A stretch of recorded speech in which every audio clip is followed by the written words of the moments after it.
तर मित्रांनो, आपण सातत्यानं म्हाडा संदर्भात जे काही अपडेट्स आपल्याला मिळतात, प्रत्येक अपडेट आम्ही आपल्यापर्यंत पोहोचवतोय आणि आपल्याला माहिती आहे की म्हाडाच्या कोकण मंडळाकडून 15 सप्टेंबरपासून जवळजवळ 5311 घरांसाठी ऑनलाईन अर्ज भरण्याची प्रक्रिया सुरू झाली होती आणि आपण पाहिले की त्याची जी काही अंतिम तारीख होती, पहिली जी काही मुदत होती ती होती 16 ऑक्टोबर 2023 आणि त्याच्यानंतर या लॉटरीला प्रतिसाद कमी असल्या कारणाने किंवा काही कारणास्तव किंवा गणपतीच्या कारणामुळे अनेकांना अर्ज करता न आल्याने ही तारीख पुन्हा महिन्याभराने वाढवण्यात आली होती आणि त्याची अंतिम तारीख होती मित्रांनो 15 नोव्हेंबर 2023 म्हणजे 15 नोव्हेंबरपर्यंत ऑनलाईन अर्ज आणि 17 नोव्हेंबरपर्यंत ऑनलाईन पेमेंट करण्याची अंतिम तारीख होती आणि आता ऑनलाईन पेमेंट भरण्याची मुदत संपलेली आहे आणि आता नेमके लॉटरीमध्ये किती अर्ज आलेले आहेत असा अनेकांना प्रश्न पडला होता की म्हणून त्याच्यावरती अनेकांनी माहिती पाहिली असेल, अनेकांना त्याच्याबद्दल माहिती मिळाली असेल। आज आपण एकंदरीत या लॉटरीसाठी किती अर्ज आलेले आहेत आणि या लॉटरीला एकंदरीत प्रतिसाद कसा आहे ही आपण थोडक्यात माहिती पाहणार आहोत।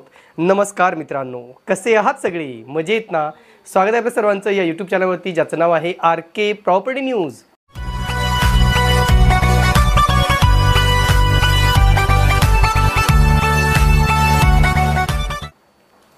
तर मित्रांनो, जी काही पूर्वीची लॉटरी होती, जी 10 मेला लॉटरी झाली होती कोकण मंडळाची पूर्वीची लॉटरी, त्याच्याही अनेकांचा आता पोझिशनची प्रक्रिया सुरू आहे, अनेकांची डॉक्युमेंटेशन प्रक्रिया सुरू आहे, अनेकांना त्याच्या संदर्भात जे काही क्वेरीज आहेत त्याची प्रक्रिया सध्या सुरू आहे। परंतु लागलीच दुसरी एक लॉटरी म्हाडाच्या कोकण मंडळाकडून जाहीर करण्यात आली होती सप्टेंबरमध्ये आणि त्याचाही आता कुठेतरी ऑनलाईन जे काही प्रतिसाद आहे, ऑनलाईन अर्जाची प्रक्रिया मुदत संपलेली आहे। मित्रांनो, जर तुम्ही आमच्या चॅनलला सबस्क्राईब केलं नसेल तर प्लीज सबस्क्राईब करा, लाईक करा आणि हो, बेल आयकॉन प्रेस करायला मात्र विसरू नका। आता एकंदरीत जी काही लॉटरी झाली मित्रांनो ती होती 5311 घरांसाठी, जी मुंबई परिसरामध्ये ही लॉटरी काढण्यात आली होती। म्हणजे मुंबईच्या परिसरामध्ये जे काही जिल्हे आहेत, म्हणजे पालघर जिल्हा आहे, ठाणे जिल्हा आहे, रायगड जिल्हा आहे किंवा नवी मुंबई आहे, अशा वेगवेगळ्या ठिकाणी ही लॉटरी काढली होती। प्रामुख्याने त्याच्यात नाव घ्यायचं असेल तर ठाणे या ठिकाणी 2 ते 3 ठिकाणी घरे होती, ढोकाळी या ठिकाणी आहे किंवा बाळकुम या ठिकाणी आहे किंवा जे काही मानपाडा आहे, जे काही गोदरीचा सिटी गोदरीत प्रकल्प आहे, जो काही घोडबंदर रोडवरती आहे, अशा वेगवेगळ्या ठिकाणी प्रकल्प होते। त्याशिवाय कल्याण, डोंबिवली आणि शिळफाटा या परिसरामध्ये बऱ्याचपैकी घरे होती।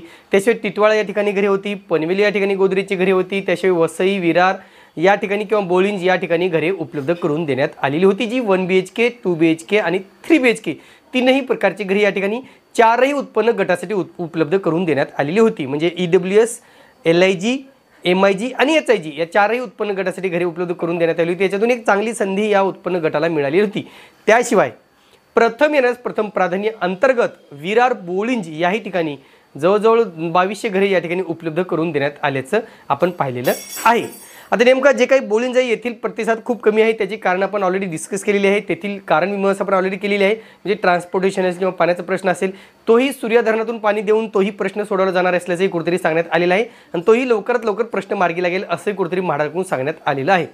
आता महत्त्वाचं मित्रांनो, या लॉटरीमध्ये किती अर्ज आलेले आहेत तर एकूण 5311 घरांसाठी 30,687 अर्ज ऑनलाईन दाखल झालेले आहेत। आता इथे मात्र ऑनलाईन अर्ज दाखल करताना एक व्यक्ती 3-3, 4-4, 5-5 अर्ज करतो, परंतु 5ही अर्जांसाठी पेमेंट करत नाही आणि अंतिमतः जी काही पेमेंट करणारी अर्जांची संख्या आहे तीच सोडतीसाठी पात्र धरण्यात येते किंवा तीच सोडतीसाठी ग्राह्य धरण्यात येते।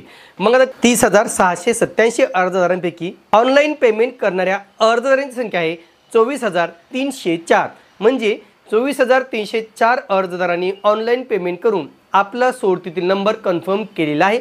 अर्थातच तेच आता या सोडतीसाठी अंतिमतः पात्र होणार आहेत किंवा अंतिमतः या स्पर्धेमध्ये उतरणार आहेत। आता 24,304 या घरांपैकी आता जी काही प्रारूप यादी आहे ती अजून लागणं बाकी आहे, त्याच्यापैकी सुद्धा अनेक जण अपात्र ठरू शकतात। मी सांगतोय परत, कारण याची यादी जी 4 तारखेला 4 डिसेंबरला याची प्रथम प्रारूप यादी जाहीर होईल आणि त्याच्यानंतर त्याच्यात आपल्याला कळेल की नेमका किती लोकांनी अंतिमतः पात्र आहेत आणि किती लोकांचं रिजेक्शन आहे किंवा पार्शियली रिजेक्शन आपण त्याला म्हणू शकतो। त्याच्यानंतर तुम्हाला ते करेक्शन करण्याची संधी म्हाडाकडून देण्यात येते।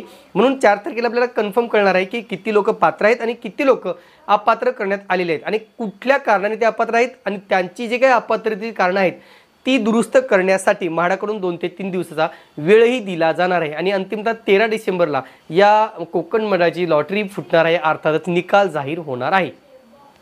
तर महत्त्वाचं मित्रांनो, या लॉटरीतील जी काही घरांची संख्या आहे ती आहे 5311 आणि ऑनलाईन अर्ज आहे 24,304। अर्थातच या लॉटरीचा प्रतिसाद एकंदरीत पाहिला तर मागील लॉटरीपेक्षा या लॉटरीला प्रतिसाद अत्यल्प मिळालेला आहे, अर्थातच कमी मिळालेला आहे। आता कमी मिळाल्याचे प्रथम कारण हे आहे मित्रांनो की मागच्या लॉटरीमध्ये नवी मुंबईमध्ये काही घरे उपलब्ध करून देण्यात आलेली होती, ती यावेळेस उपलब्ध करून देण्यात आलेली नाहीत. दुसरं, ज्या काही घरांची किमती आहेत त्या बऱ्यापैकी जास्त असल्याचेही कुठेतरी आपण टीका झाल्याचं पाहिलेलं आहे आणि म्हणून ह्या किमतीसुद्धा काही काही ठिकाणी जे काही अर्जांची संख्या आहे त्याला कारणीभूत ठरल्याचं सांगण्यात येत आहे.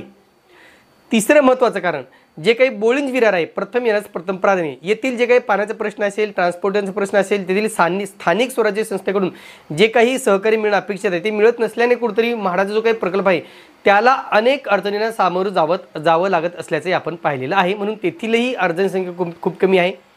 चौथं महत्त्वाचं कारण, पोझिशनची डेडलाईन, म्हणजे जे काही पोझिशनची डेडलाईन दिली जाते विशेषतः कोकण मंडळाकडून ती तंतोतंत पाळली जात नाही. म्हणजे अनेकदा डॉक्युमेंटेशनला वेळ लावला जातो, अनेकदा काही अर्जदाराकडून अनाठायी डॉक्युमेंटेशनची ही अनेकदा मागणी केली जाते. त्याचे अनेक प्रकरणं मला अनेकांनी सांगितलेले आहेत, जे ते सातत्याने माझ्या कॉन्टॅक्टमध्ये आहेत. अनेकांनी सांगितले की छोट्या छोट्या गोष्टीवरून त्यांना 2-2, 3-3 महिने डिले केलं जातं आहे, त्यांचं पोझिशन डिले केलं जातं आणि वैतागून काही अर्जदारांनी ही प्रक्रिया नको, म्हणजे म्हाडाचं घरही नको तुमची ते प्रक्रिया नको म्हणून अनेक अर्जदारांनी ती घरे नाकारलेली आहेत किंवा घ्यायची इच्छा असूनही याच प्रकारामुळे कुठेतरी त्यांना ती नाकारावी लागलेली आहेत. म्हणून जे काही पोझिशन आहे पोझिशन वेळेवर देणं अतिशय आवश्यक आहे. जसं मुंबई मंडळाची जी काही लॉटरी झाली होती त्याच्यामध्ये त्यांनी जी काही ऑनलाईन प्रक्रिया राबवली त्याच्यामध्ये पोझिशनची प्रक्रियासुद्धा लवकरात लवकर पूर्ण करून जी लॉटरी 14 ऑगस्ट 2023ला झाली होती त्यांचं पोझिशन 14 नोव्हेंबरला सुरू झालेलं आहे, किंबहुना 1 ते 2 नोव्हेंबरला सुरू झालेलं आहे. म्हणजे साधारणतः 2 ते 2.5 महिन्यामध्ये त्यांची चाबी त्यांच्या हातामध्ये मिळालेली आहे. ही बाब कोकण मंडळाच्या बाबतीत दिसून येत नाही. म्हणजे नवी मुंबईतील सानपाड्यातील घरे, सानपाडा आहे, घनसोली आहे, येथील घरे तयार आहेत तरीसुद्धा तेथील विजेत्यांना अनेक विजेत्यांना अद्यापही घरे दिली गेली नाहीत. जे काही कागदपत्रांची पूर्ततेची प्रक्रिया आहे ती खूप स्लो आहे. ती जर फास्ट केली आणि लवकरात लवकर निर्णय दिले गेले तर नक्कीच ही प्रक्रिया पूर्ण करता येते. आता काही घरे आहेत ते 2 ते 3 वर्षांतर पोझिशन होणार नाही, 3-3, 4-4 वर्षांतर पोझिशन होणार आहे.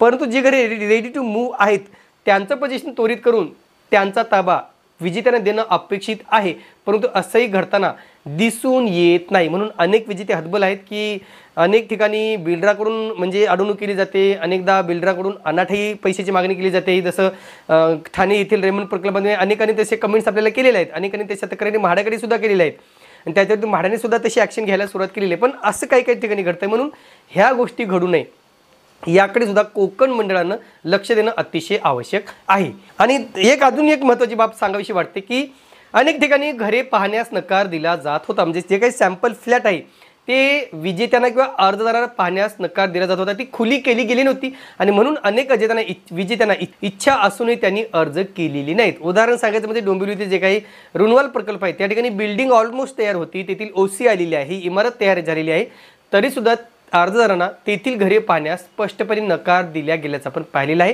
आणि म्हणून कुठेतरी अर्जदारांची इच्छा असून सुद्धा ते घर जर बघता आलं नाही तर आम्ही अर्ज कसा करायचा हा प्रश्न केला गेला होता आणि म्हणून अनेक अर्जदारांनी त्या ठिकाणी अर्ज केलेले नाहीत.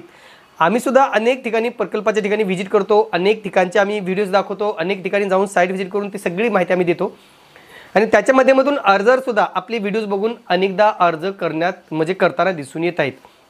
म्हणून एकंदरीत म्हाडाने ज्या काही महत्त्वाच्या बाबी आहेत त्याच्याकडे लक्ष देणं आवश्यक आहे. म्हणजे ताबा प्रक्रिया जे काय ताबा प्रक्रियेचा वेग आहे तो फास्ट करणे आवश्यक आहे.